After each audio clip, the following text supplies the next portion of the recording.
ओम शांति। आज के तारीख हलो 11 फेब्रुआरी 2025। आज के बाबार साकार मुरली। आजकेर मुरलीते बाबा बोलेছেন मिष्टि बाच्चारा तोमादेर भगवान पड़ान, तोमादेर काछे आछे ज्ञान रत्न, तोमादेर एई रत्नेरोई काज कारबार करते हबे। तोमरा एखाने ज्ञानेर शिक्षा प्राप्त करो, भक्तिर नय। प्रश्न, मानुष ड्रामार कोन वान्डारफुल भवितव्यके भगवानेर लीला मने करे तार गुणगान करे। उत्तर, जे मानुष जे इष्टेर प्रति भक्ति भाव राखे সেই ইষ্টের সাক্ষাৎকার হলে ভাবে এর সাক্ষাৎকার ভগবান করিয়েছেন, কিন্তু সবই হয় ড্রামা অনুযায়ী। একদিকে ভগবানের গুণগান করে, অন্যদিকে সর্বব্যাপী বলে গ্লানি করে দেয়। ওম শান্তি। ভগবানুবাচ, বাচ্চাদের এই কথা তো বোঝানো হয়েছে যে মানুষকে বা দেবতাকে ভগবান বলা হয় না। গানও গায় ব্রহ্মা দেবতায় নম, বিষ্ণু দেবতায় নম, শঙ্কর দেবতায় নম, তারপরে বলে শিব পরমাত্মায় নম। এই কথাও তোমরা জানো, শিবের নিজের কোনো শরীর নেই। মূল বতনে শিব বাবা এই শালগ্রাম, শিব বাবা এবং শালগ্রাম থাকে, মানে পরমধামে আমরা মূল বতনে শিব বাবা আর আমরা সমস্ত আত্মারা থাকি। বাচ্চারা জানে যে আমরা আত্মারা এখন আমাদের বাবা পড়াচ্ছেন এবং অন্য যেসব সৎসঙ্গগুলি রয়েছে বাস্তবে সেসব কোনো সৎসঙ্গ নয়। বাবা বলেন সেসব হলো মায়ার সঙ্গ, যেখানে কেউ এমন বুঝবে না যে আমাদের ভগবান পড়ান। গীতাও শুনবে তো কৃষ্ণ ভগবানুবাচ ভাববে। দিন দিন গীতার চর্চা মানে অভ্যাস কম হয়ে যাচ্ছে, কারণ নিজের ধর্মকে তারা জানে না। কৃষ্ণের সঙ্গে সবার প্রেম রয়েছে, কৃষ্ণকে দোলনায় দোলানো হয়। এখন তোমরা ভাবো আমরা কাকে দোলাবো? বাচ্চাকে দোলানো হয়, পিতাকে নয়। তোমরা শিব বাবাকে দোলাবে, বলছে তোমরা শিব বাবাকে দোলাবে। তিনি শিশু রূপে আসেন না, পুনর্জন্মেও আসেন না। তো শিব বাবা পুনর্জন্মে আসেন না, শিশু রূপে আসেন না, তিনি হলেন বিন্দু স্বরূপ। তাকে কিভাবে দোলাবে? অনেকেরই কৃষ্ণের সাক্ষাৎকার হয়। কৃষ্ণের মুখে তো সম্পূর্ণ বিশ্ব, কারণ বিশ্বের মালিক তিনি হন। সুতরাং এ হলো বিশ্বরূপী মাখন। তারা যে নিজেদের মধ্যে বলছেন, তারা যে নিজেদের মধ্যে যুদ্ধ করে, তাও সৃষ্টিরূপী মাখনের জন্য যুদ্ধ করে। ভাবে আমরা বিজয়ী হব। কৃষ্ণের মুখে মাখনের গোলক দেখানো হয়। এও অনেক রকমের সাক্ষাৎকার, কিন্তু অর্থ কিছুই বোঝে না। এখানে তোমাদের সাক্ষাৎকারের অর্থ বোঝানো হয়। মানুষ ভাবে ভগবান আমাদের সাক্ষাৎকার করান, এই কথাও বাবা বোঝান। যাকে স্মরণ করা হয়, ধরো কেউ কৃষ্ণের নবদা ভক্তি করে, তো অল্পকালের জন্য তার মনস্কামনা পূর্ণ হয়। এইসব ড্রামাতে পূর্ব নির্ধারিত রয়েছে। এমন বলবে না যে ভগবান সাক্ষাৎকার করান। যে যেরকম ভাব ভাবনা দিয়ে যার পূজা করে তার সেই রূপের সাক্ষাৎকার হয়, এইসব ড্রামাতে নির্ধারিত রয়েছে। এই কথা বলে তো ভগবানের সুনাম করা হয় যে ভগবান সাক্ষাৎকার করান। একদিকে এত সুনাম করে, অন্যদিকে বলে দেয় নুড়ি পাথরে কাকরে ভগবান রয়েছে। কতখানি অন্ধশ্রদ্ধা নিয়ে ভক্তি করে, ভাবে শুধু কৃষ্ণের সাক্ষাৎকার হয়েছে, কৃষ্ণপুরীতে আমরা নিশ্চয়ই যাব। কিন্তু কৃষ্ণপুরী কোথা থেকে আসবে? এইসব রহস্য বাবা এখন বাচ্চারা তোমাদের বোঝাচ্ছেন। কৃষ্ণপুরী স্থাপন হচ্ছে কংস, অকাসুর, বকাসুর, কুম্ভকর্ণ, রাবণ, এইসব হলো অসুরদের নাম। শাস্ত্রে কিনা লেখা আছে? এই কথাও বোঝাতে হবে যে গুরু দুই প্রকার হয়। এক হলো ভক্তি মার্গের গুরু, যিনি ভক্তি শেখান। এই পিতা তো হলেন জ্ঞানের সাগর, যাকে সদ্গুরু বলা হয়। উনি কখনো ভক্তির শিক্ষা দেন না, জ্ঞানই প্রদান করেন। মানুষ তো ভক্তিতে খুব আনন্দ পায়, খঞ্জর বাজায়। বেনারসে তোমরা দেখবে সব দেবতাদের মন্দির বানিয়ে দিয়েছে। এই সব হলো ভক্তি মার্গের দোকানদারি, ভক্তির ব্যবসা। বাচ্চারা তোমাদের ব্যবসা হলো জ্ঞান রত্নের, একেও বিজনেস বলা হয়। বাবাও হলেন রত্নের ব্যবসায়ী। তোমরা জানো এই রত্নগুলি কি? এসব কথা তারাই বুঝবে যারা কল্পপূর্বেও বুঝেছে, অন্যরা বুঝবে না। যারা বড় লোকেরা আছে তারাও শেষ সময়ে এসে বুঝবে। কনভার্ট হয়ে গেছে, তাই না? এক রাজা জনকের কাহিনী শোনানো হয়। জনক পরে অনুজনক হয়েছিলেন। যেমন কারোর নাম কৃষ্ণ হলে বলা হবে তুমি অনু দেবী, ডিভাইন কৃষ্ণ হবে। কোথায় সর্বগুণ সম্পন্ন কৃষ্ণ, কোথায় এই কৃষ্ণ? কারোর নাম লক্ষ্মী, তো সেই লক্ষ্মীনারায়ণের সামনে গিয়ে মহিমা কীর্তন করে। এ কথা তো বোঝে না যে এদের আর ওদের আমাদের মধ্যে এত তফাৎ কেন হয়েছে। এখন তোমরা বাচ্চারা নলেজ পেয়েছো এই সৃষ্টি চক্র কিভাবে আবর্তিত হয়। তোমরাই 84 জন্ম নেবে। এই চক্রটি অনেকবার পরিক্রমা করেছে, কখনো থামেনি। তোমরা হলে এই নাটকের অভিনেতা। মানুষ এই কথা অবশ্যই বোঝে যে আমরা এই নাটকে পার্ট প্লে করতে এসেছি, যদিও ড্রামার আদি মধ্য অন্তকে জানে না।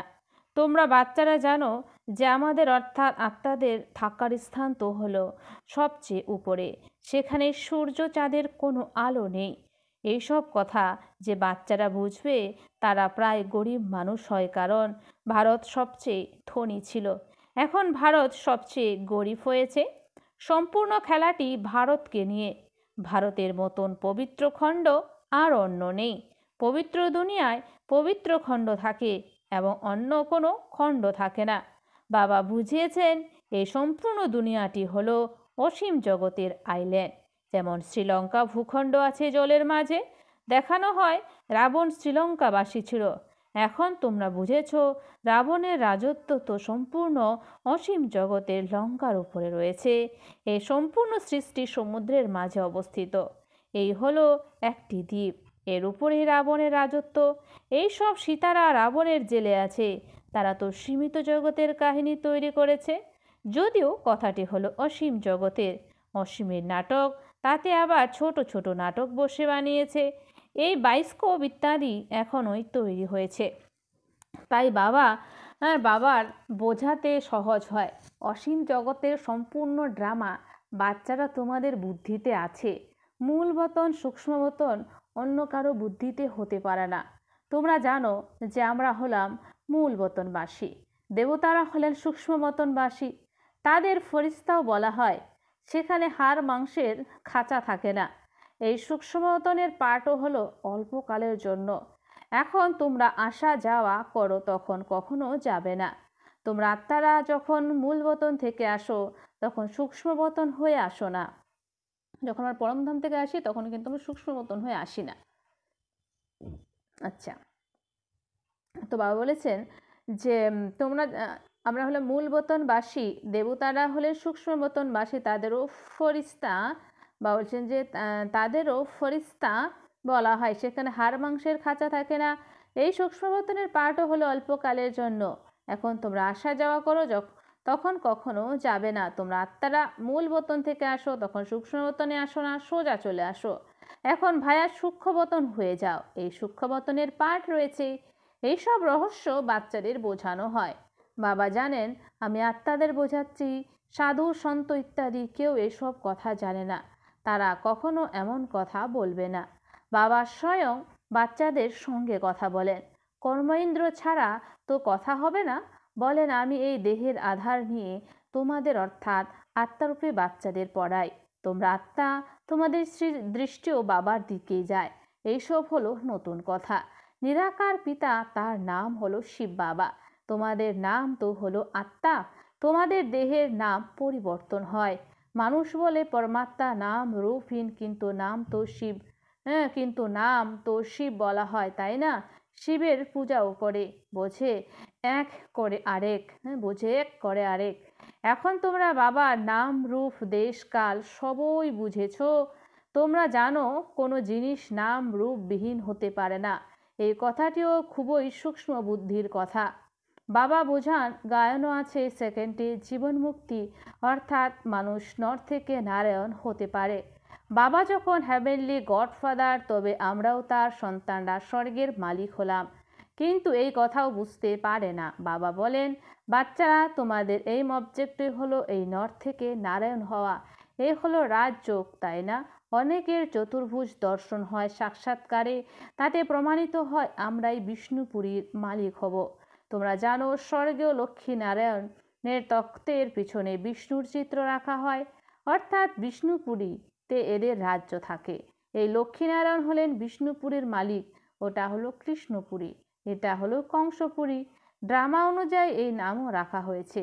বাবা বোঝান আমার স্বরূপ খুবই সূক্ষ্ম, কেউ জানতে পারে না। তারা বলে আত্মা এক নক্ষত্র স্বরূপ, কিন্তু লিঙ্গরূপ বানিয়ে দেয়। তা না হলে পুজো করবে কিভাবে? নাহলে পুজো করবে কিভাবে? রুদ্রযজ্ঞের আয়োজন বা হচ্ছে রুদ্রযজ্ঞের আয়োজন করে অঙ্গুষ্ঠ সমল শালগ্রামের রচনা করে অন্যদিকে আত্মাকে আজব নক্ষত্র বলে দেয়। আত্মাকে চোখে দেখার অনেক চেষ্টা করে, কিন্তু কেউ দেখতে চোখে পারে না। রামকৃষ্ণ বিবেকানন্দের বিষয়ে বলা হয় না যে বিবেকানন্দ দেখলো রামকৃষ্ণের আত্মা শরীর থেকে বেরিয়ে আমার মধ্যে সমাহিত হলো। এবারে কার সাক্ষাৎকার হয়েছিল? তার আত্মা ও পরমাত্মার রূপ তো একই। বিন্দুরূপ দেখেও কিছু বুঝতে পারে না। আত্মার সাক্ষাৎকার তো কেউ চায় না, চাহিদা থাকে পরমাত্মার সাক্ষাৎকার হোক। সে বসেছিল গুরুর কাছে পরমাত্মার সাক্ষাৎকার করতে, শুধু বলে দিয়েছে জ্যোতি ছিল যা আমার মধ্যে সমাহিত হয়েছে। তাতেই সে খুব খুশি হয়েছিল। সে ভাবল এটাই হলো পরমাত্মা রূপ। গুরুর প্রতি ভক্তি ভাব থাকে পরমাত্মার সাক্ষাৎকারের আশায়। কিছুই বোঝে না, তাহলে ভক্তি মার্গে কে বোঝাবে? এখন বাবা বসে বোঝান। যে যেরকম বলছেন এখন বাবা বসে বোঝান যে যেরকম রূপে ভক্তি ভাব রাখে, যেমন রূপ দেখে থাকে, সেই রূপের সাক্ষাৎকার হয়ে যায়। যেমন গণেশের পুজো যে করে তো তার চৈতন্য রূপের সাক্ষাৎকার হয়ে যায়, তা না হলে দৃঢ় নিশ্চয় হবে কিভাবে? তেজময় রূপ দেখে ভাবে পরমাত্মার সাক্ষাৎকার হয়েছে, তাতেই খুশি হয়। এই সব হলো ভক্তি মার্গ অবহরণ কলা। প্রথম জন্ম ভালো হয়, তারপরে কমে কমে অন্ত সময় এসে যায়। বাচ্চারাই এই কথাগুলো বুঝতে পারে। যাদের কল্পপূর্বে জ্ঞান প্রদান করা হয়েছিল তাদেরই আবার বোঝাচ্ছি। কল্পপূর্বের আত্মারাই আসবে, বাকি অন্যদের তো ধর্মই আলাদা। বাবা বোঝান একটি চিত্রে ভগবানুবাচ লিখে দাও। খুব যুক্তি দিয়ে বোঝাতে হয়। ভগবানুবাচ আছে তাই না? যাদব, কৌরব এবং পাণ্ডব কি করে গেছে সেসবেরই এই চিত্র। জিজ্ঞাসা করো তোমরা নিজের পিতাকে কি জানো? যদি না জানো তাহলে এর অর্থ হলো প্রীত নেই, বিপরীত বুদ্ধিধারী। বাবার সঙ্গে প্রীত না থাকলে বিনাশ হবে। প্রীত বুদ্ধি বিজয়ন্তী সত্যমেব জয়তে, এর অর্থও সঠিক। বাবার স্মরণ না থাকলে বিজয় লাভ করতে পারবে না। এখন তোমরা প্রমাণ করে বলো গীতার শিব ভগবান শুনিয়েছিলেন, তিনি রাজযোগ শিখিয়েছিলেন ব্রহ্মার দ্বারা। তারা তো কৃষ্ণ ভগবানের গীতা নিয়ে শপথ নেয়। তাদের জিজ্ঞাসা করা উচিত কৃষ্ণকে হাজির ভাবা উচিত নাকি ভগবানকে? বলা হয় ভগবানকে হাজির ভেবে সত্যি কথা বলো, ভুল হয়ে গেল তাই? অতএব শপথ নেওয়া মিথ্যা হয়ে গেল। সার্ভিসেবল বাচ্চাদের গুপ্ত নেশা থাকা উচিত। নেশায় মত্ত হয়ে বোঝালে সফল হবে। তোমাদের এই পড়াশোনা হলো গুপ্ত, যিনি পড়াচ্ছেন তিনিও গুপ্ত। তোমরা জানো আমরা নতুন দুনিয়ায় গিয়ে এই স্বরূপ ধারণ করব। নতুন দুনিয়া স্থাপন হয় মহাভারতের যুদ্ধের পরে। বাচ্চারা এখন নলেজ পেয়েছে, তাও নম্বর অনুসারে ধারণ করে। যোগীয় নম্বর অনুযায়ী হয়। এই চেকিংও করা উচিত যে আমরা কতক্ষণ স্মরণে থাকি। বাবা বলেন এখন তোমাদের এই পুরুষার্থের ভবিষ্যতের 21 জন্মের জন্য হয়ে যাবে। এখন ফেল হলে কল্পান্তর ফেল হতে থাকবে, উঁচু পদমর্যাদা পাবে। পুরুষার্থ করা উচিত উঁচু পদপ্রাপ্তির। এমন অনেক সেন্টার্সে আসে যারা বিকারে যেতে থাকে তবুও সেন্টারে আসতে থাকে। ভাবে ঈশ্বর তো সব কিছু দেখেন, জানেন বাবার কি প্রয়োজন যে বসে এইসব দেখবেন? তোমরা মিথ্যা কথা বলবে, বিকর্ম করবে তো নিজেরই ক্ষতি করবে। এই কথা তো তোমরা বুঝতে পারো। বিকারগ্রস্ত হলে উঁচু পদ মর্যাদা লাভ করা হবে না। অতএব বাবা জানলেও কথা তো একই হলো। তার কি দরকার পড়েছে? নিজের অনুশোচনা হওয়া উচিত। আমি এমন কর্ম করলে দুর্গতিতে যাব। বাবা কেন বলবেন? হ্যাঁ, ড্রামাতে আছে তাই বলে দেন। বাবার থেকে লুকানো অর্থাৎ নিজের সর্বনাশ করা। পবিত্র হওয়ার জন্য বাবাকে স্মরণ করতে হবে। তোমাদের এই চিন্তা থাকা উচিত যে আমরা যেন ভালো রীতি পড়াশোনা করে উঁচু পদ প্রাপ্ত করি। কে মৃত কে জীবিত এইসব নিয়ে চিন্তা নয়, চিন্তা যেন থাকে বাবার থেকে উত্তরাধিকার প্রাপ্ত করি কিভাবে। অতএব কাউকে খুব ছোট করে বোঝাতে হবে। আচ্ছা মিষ্টি, মিষ্টি হারানিদের বাচ্চাদের প্রতি মাতা পিতা বাপদাদার স্মরণে স্নেহ সুমন আর সুপ্রভাত। আত্মাদের পিতা তার আত্মারূপী বাচ্চাদেরকে জানাচ্ছে নমস্কার। আমরা সমস্ত আত্মারূপী বাচ্চারা জানাই মাতা পিতা বাপদাদাকে স্নেহ সুমন আর নমস্কার। ধারণার জন্য মুখ্য সার 1 নাম্বার, গুপ্ত নেশায় থেকে সার্ভিস করতে হবে। গুপ্ত নেশায় থেকে সার্ভিস করতে হবে, এমন কোনো কর্ম করবে না যার ফলে অনুশোচনা হয়। নিজের চেকিং করতে হবে আমরা কতক্ষণ স্মরণে থাকি। 2, সর্বদা এই চিন্তা যেন থাকে আমরা ভালোভাবে পড়াশোনা করে উঁচু পদ প্রাপ্ত করব। কোনো রকম বিকর্ম করে মিথ্যা কথা বলে নিজের ক্ষতি করবে না। তো বলছেন যে সর্বদা এই চিন্তা যেন থাকে আমরা ভালোভাবে পড়াশোনা করে উচ্চ পদ প্রাপ্ত করব, কোনো রকম বিকর্ম করে মিথ্যা কথা বলে নিজের ক্ষতি করবে না। বরদান, মনমনা ভবর মহামন্ত্র দ্বারা সকল দুঃখ থেকে দূরে থাকা সদা সুখ স্বরূপ ভব। মনমনা ভবর মহামন্ত্র দ্বারা দুঃখ থেকে দূরে থাকা সদা সুখ স্বরূপ ভব। স্পষ্টীকরণ, যখন কোনো প্রকারের দুঃখ আসে তখন মন্ত্র স্মরণ করো, যার দ্বারা দুঃখ পালিয়ে যাবে। স্বপ্নেও একটুখানিও দুঃখ অনুভব হবে না। যদি শরীর সুস্থ হয়ে যায়, ধন সম্পদ কম বেশি হয়, যা কিছু হয়ে যায়, কিন্তু দুঃখের ঢেউ যেন মনের মধ্যে না আসে। যেরকম সাগরে ঢেউ আসে আর চলে যায়, কিন্তু যারা সেই ঢেউয়ের তালে সাঁতার কাটতে জানে তারা তাতে অনেক সুখ অনুভব করে। যারা সাঁতার কাটতে অনেক সুখ অনুভব, ঢেউগুলিকে জাম দিয়ে এমনভাবে ক্রস করে যেন খেলা করছে। তো তোমরা সাগরের বাচ্চারা হলে সুখ স্বরূপ, দুঃখের ঢেউ যেন তোমাদের মধ্যে না আসে। স্লোগান, প্রত্যেক সংকল্পে দৃঢ়তার বিশেষত্বকে প্র্যাকটিক্যালে নিয়ে এসো, তাহলে প্রত্যক্ষতা হয়ে যাবে।